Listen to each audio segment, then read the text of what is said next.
The so-called Michigan relics have had a long and complicated history. Starting in 1812 and for over 100 years, hundreds of people in Michigan found over 10,000 ancient artifacts from over 25 counties. Wayne May has studied original historical accounts to confirm that the earliest discovery of these relics began in 1812 and continued until the 1920s. Today most of the artifacts are under a cloud of suspicion with regard to their genuineness. Indeed, a majority of scholars dismiss the Michigan relics as a scheming hoax whose purpose was to defraud unsuspecting people of their money. Notwithstanding the rejection of the Michigan relics, there are thousands of pieces in private and public collections throughout the country. The world deserves a re-examination of these relics with modern tools and methods. Many of the artifacts have engravings that are forgotten forms of communication. Tens of thousands of inscribed characters and letters have shapes that relate to old world scripts.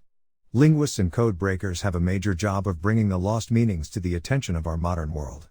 I think that with sufficient skill and knowledge they can do the job.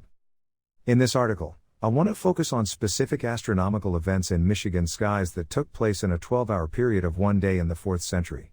I took my original inspiration from David Allen Deal, who wrote about the annular solar eclipse over Michigan on Monday, July 27, AD 352. My approach is particular. I cannot look at thousands of artifacts, but I can make a minute-by-minute analysis of 3 astronomical events that relate to one artifact that today is in the Michigan Historical Museum in Lansing. I hope to show that this artifact is genuine and that it has an age of 1,669 years. My research strictly focuses on images and angles that are cut on the face of one stone. That stone is identified as LDS artifact 60-5900. My astronomical analysis comes from calculations that are for the exact movements of the sun, the moon, and the falling stars of an ancient meteor shower. With ever-improving computer programs, it is possible to recreate the sun's and moon's movements accurately for each solar eclipse from the ancient world. I tabulated with NASA program details for each solar eclipse worldwide from March 17, 599 BC to July 7, AD 1880. There are 2,480 years from when Lehi left Jerusalem until the unearthing of Michigan relics. Over that time, there were 3,476 solar eclipses in the world. Each one of these thousands of solar eclipses has these exact details. 1. The eclipse number. 2. The calendar date. 3. The time of greatest eclipse. 4. The eclipse magnitude. 5. The latitude. 6. The longitude. 7. The sun altitude, and 8. The duration. I calculated a table of worldwide solar eclipses and made a PDF file with 103 pages. Go online at www.zarahemla.site to see the results. The table has 27,808 significant astronomical numbers. Each number required thousands of separate calculations. No one in the late 19th century would have been able to make those calculations by hand. No one in the early 20th century, no, not even a university president, would have been able to do these calculations. Who 100 years ago could have imagined that such computing power would become a common tool on the tops of millions of kitchen tables? Nevertheless, it is. Today's technology allows us to do things that our parents would have never thought possible. With this computing power in hand, let's put aside more than 9,000 artifacts and take a closer look at just one stone, artifact LDS 60-5600. As in a financial audit, the truth often becomes more evident when we focus on just one set of details. The question is straightforward. Is artifact LDS 60-5600 a hoax or real? Can ancient astronomical events over the skies of Michigan give us any connection to the face of the cut stone that is today in the Michigan Historical Museum? Milton R. Hunter is an important figure in the provenance of LDS artifact 60-5600. To get some of that background, I refer to an article in BYU Studies, Mormonism's Encounter with the Michigan Relics, by Mark Ashurst MCG. The tone of that article was hostile towards the class of artifacts known as the Michigan Relics. Here are quotes from the article. One of the strangest and most extensive archaeological hoaxes in American history was perpetrated around the turn of the 20th century in Michigan. Hundreds of objects known as the Michigan Relics were made to appear as the remains of a lost civilization. The artifacts were produced, buried, discovered, and marketed by James O. Scottford and Daniel E. Soper. For 3 decades, these artifacts were secretly planted in earthen mounds, publicly removed, and lauded as wonderful discoveries.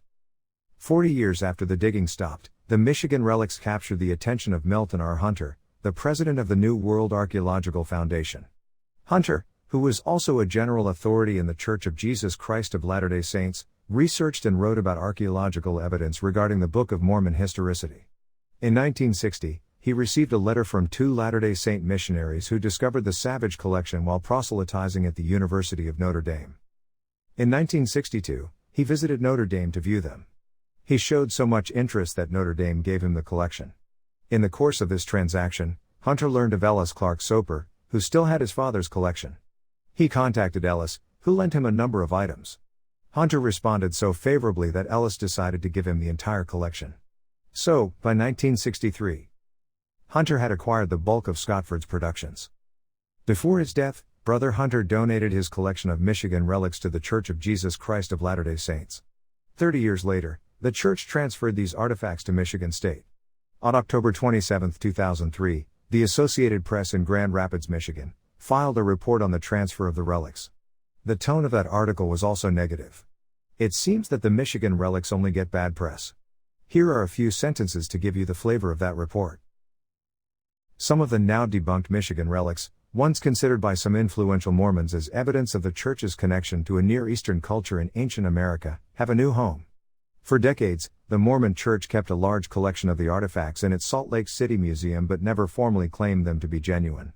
After scholars examined the relics and declared them fakes this past summer, the Church of Jesus Christ of Latter-day Saints donated the 797 objects to the Michigan Historical Museum, which will display them next month. The relics were once hailed as the greatest archaeological discoveries since Pompeii. But there are many clues they are really fakes, Michigan State archaeologist John Halsey told the Grand Rapids Press. Among the relics are engraved slate tablets. One scene depicts the crucifixion of Christ. The problem is, all the engravings tell stories of the Old Testament. It is arguably the largest archaeological fraud ever in this country, and the longest running, Halsey said. James Scotford claimed he found the first relic, a large clay casket, while digging a post hole on a Michigan farm in October 1890. He announced his discovery, touching off a frenzy of digging. Over the next 30 years, thousands of artifacts were found, including tiny caskets, amulets, tools, smoking pipes and tablets. The items were made of clay, copper and slate, and most bore the mark /, which some interpreted as a tribal signature or a mystic symbol. Some thought it was a variation on IHS, the ancient Hebrew symbol for Jehovah. For more than 100 years, most scholars have had nothing good to say about the Michigan relics. And so it remains today. In our time, PBS recently produced an hour-long documentary under the title Hoax or History, The Michigan Relics. The weight of that film came down on the side of a hoax. My approach to the Michigan relics is different. I cannot make any informed opinion of thousands of artifacts that I have never seen. It seems clear that no one should put all these artifacts into the same basket. One must determine the evidence of truth one artifact at a time. For over 55 years, I have lived and worked with foreign languages. I was in the U.S. Army as an intelligence officer assigned to a linguist company. I worked with more than 100 officers and enlisted men who spoke more than 24 foreign languages. I know how hard it is to break the codes for foreign languages, especially for strange and forgotten languages. Once I decided that I would move forward with one artifact at a time, I turned my attention to the annular solar eclipse over Michigan at 1:18 p.m. Monday, July 27, AD 352. By focusing on astronomical events from noon to midnight, I expect to connect to one artifact's chronology and geography.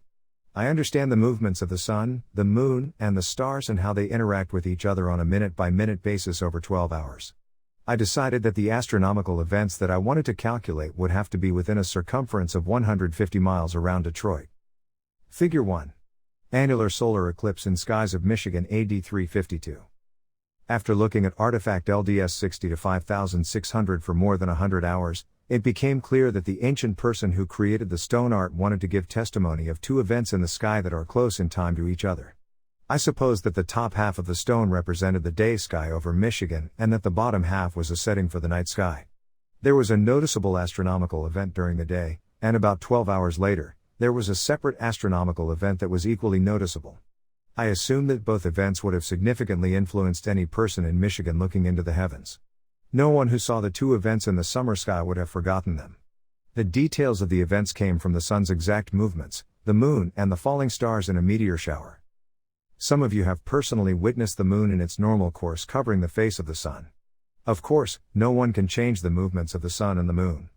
Scientists know a lot about the cycles of the sun and the moon. Any solar eclipse always occurs according to Newton's laws of motion. The only thing that anyone can do is become a witness to one of the most significant events he will ever see in the sky. Anyone who sees a solar eclipse will never forget it. Such an event is a matter of exact calculation. Figure 2. Artifact LDS 60-5600 photographed when the Michigan Historical Center in Lansing took custody of it in October 2003. Note that when the piece was transferred to Michigan State, the artifact was in 2 pieces. Perhaps, someone maliciously smashed it with a hammer at the middle of the stone tablet. However it happened, the breakage resulted in the loss of about 15% of the total mass from the central area of the artifact. So sad. Figure 3. The paths of all solar eclipses in the world from AD 341 to AD 360. Note location of July 27, AD 352 annular eclipse over Michigan. I want to bring again to your attention the following facts. A. Ancient solar eclipse at 1:18 p.m., Monday, July 27, AD 352. B. Latitude, 40.7442 north and longitude 84.2115 west. C. Magnitude of solar eclipse, 98.8%. D. Duration of eclipse, 2 minutes 4.5 seconds, and E. Altitude of the Sun at 67 degrees as seen from the horizon. Figure 4. Here is a photo of the unbroken LDS 65900 artifact. The stone image is divided into 2 parts. The upper half of the image is the daytime sky of Michigan. The lower half is the image of the night sky. These facts come from careful calculations that are available online from NASA computer programs. Go and make the same calculations with the same programs. What does any of this have to do with one of nearly 1,000 artifacts that Milton R. Hunter gave to the Church of Jesus Christ of Latter-day Saints in the 1970s and that the church later gave to the state of Michigan in the fall of 2003? Figure 5. Sun's altitude of 67 degrees fixed the time at 1:18 p.m. on Monday, July 27, AD 352. Remember that the sun moves across Michigan's July sky in about 18 hours with an arc of travel of about 200 degrees. Placing the sun at 67 degrees would fix the time at 1:18 p.m. This angle would have been easy enough to measure by direct observation in AD 352, but it would have been impossible for any Michigan citizen to calculate as the time of the solar eclipse than 1,600 years earlier. Take a careful look at the picture of the ancient stone from the Michigan Relics. Measure on the face of the stone the sun's altitude from the Earth's horizon. Note that the angle is 67 degrees. The angle for the sun's altitude from the NASA program matches the angle on the stone. With confidence, we note that the sun's face was dark for 2 minutes and 4.5 seconds when the moon covered 98.8% of the sun at 1:18 p.m., on Monday, July 27, AD 352, when the sun was at an altitude of 67 degrees. Bingo! There is a perfect fit between the computer calculation and the angle on the stone. How would an ancient person have been able to measure this critical angle? Simple. No need for any special instruments. A string, a rock, and a stick would have been enough. He would tie the rock to the string. He would ask a friend to hold the string with the rock's weight pulling down to the ground, creating the plumb line. With one end of the stick fixed firmly in the ground, he would point the other end of the stick towards the moving sun. He would make a mark on the string where the stick crossed the plumb line when the sun was darkened, and the stars came into view in the day sky. By marking the string, it would then be possible to recreate the sun's altitude at the eclipse time. No protractor was required. No sextant was necessary. All the ancient people needed was a rock, a string, and a stick. The cut of the stone's angle became an exact witness for that eclipse over Michigan so many years ago. The angle is where it is possible to connect the artifact to the exactness of astronomical calculations. Today we independently confirm the 67-degree angle of the sun's altitude that the ancient person cut on the stone's face when he witnessed the solar eclipse in the early afternoon of Monday, July 27, AD 352, in the sky over the Detroit area. Chronology and geography come together on that summer's day as a witness of the ancient eclipse cut in stone. We know from a careful reading of the Book of Mormon that in AD 350, the Nephite army commander made a treaty with the Lamanites and the Gadiatian robbers.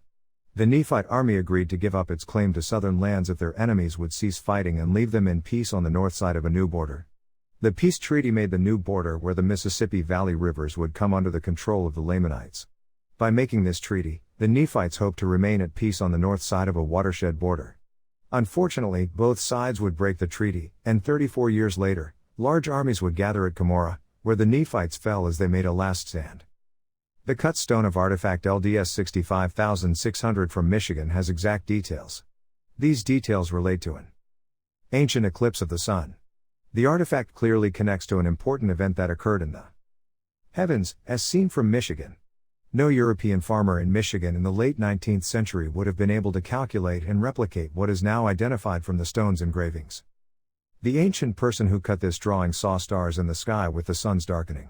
Any child knows that when the sun goes down, you will be able to see stars.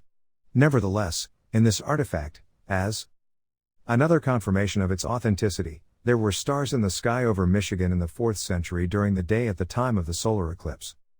Figure 7. At the time of the solar eclipse, the stars came out for about 2 minutes. The visible stars in section B had at least a magnitude of 1 in the constellation of Aquarius. The other image is the moon's movement across the face of the sun. In short, the ancient person who cut this stone saw stars when the sun was dark and, as a witness, he made sure to include in his drawing the stars that he saw for only 2 minutes when the light of the summer sun was no longer in the sky. The stars on the stone are surrounding an image that shows how the darkness of the moon's covering of the sun's face is moving before and after the solar eclipse. The ancient person who cut this stone made sure that there was space in his drawing for stars at the time of the solar eclipse. This is another confirmation that stone has an accurate image of the ancient solar eclipse in the summer sky. In short, the person who cut the stone saw stars when the sun was dark, and, as a witness, he drew those stars next to the sun. A solar eclipse always comes as predicted. When it comes, the only thing to do is stand as a witness to one of the significant events that any person will have a chance to see in the sky.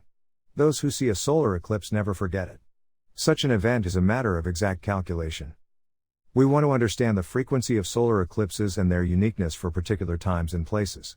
Each eclipse has its own path. The cycles of the moon and the sun are independent of each other. There are no patterns in time and place that are synchronous or harmonic for the paths of solar eclipses. To illustrate this fact, we offer a photo of worldviews of about 200 solar eclipses from AD 300 to AD 400.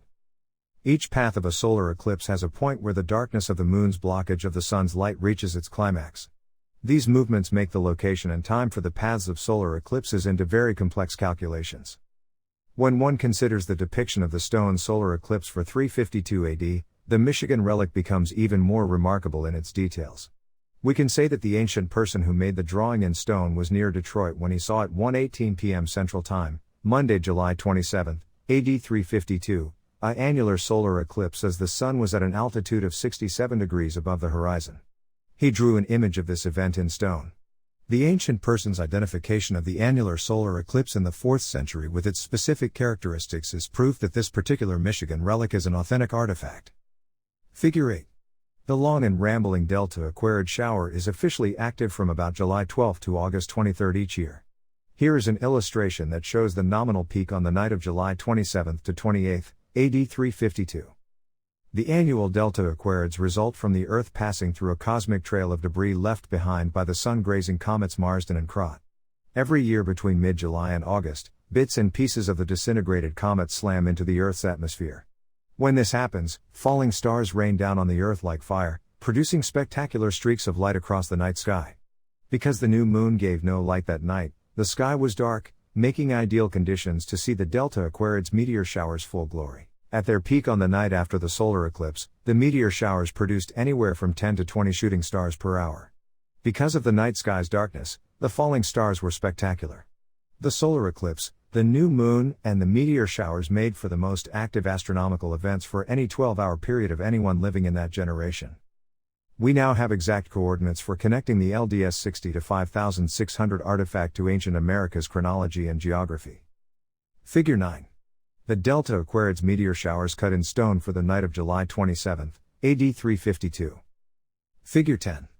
Astronomical events cut into stone on artifact LDS 65600. Annular solar eclipse, altitude 67 degrees, Central Time 1:18 p.m., Monday, July 27, AD 352. B. Stars visible for 2 minutes during the total darkness of the solar eclipse. Image of the moon's covering as it moves off the face of the sun after solar eclipse. C. Delta Aquarids meteor shower. Falling stars raining down at 10 to 15 per hour on the Earth like fire, producing spectacular streaks of light across the night sky. D. Astronomical new moon. Total darkness required for the full impact of the meteor shower.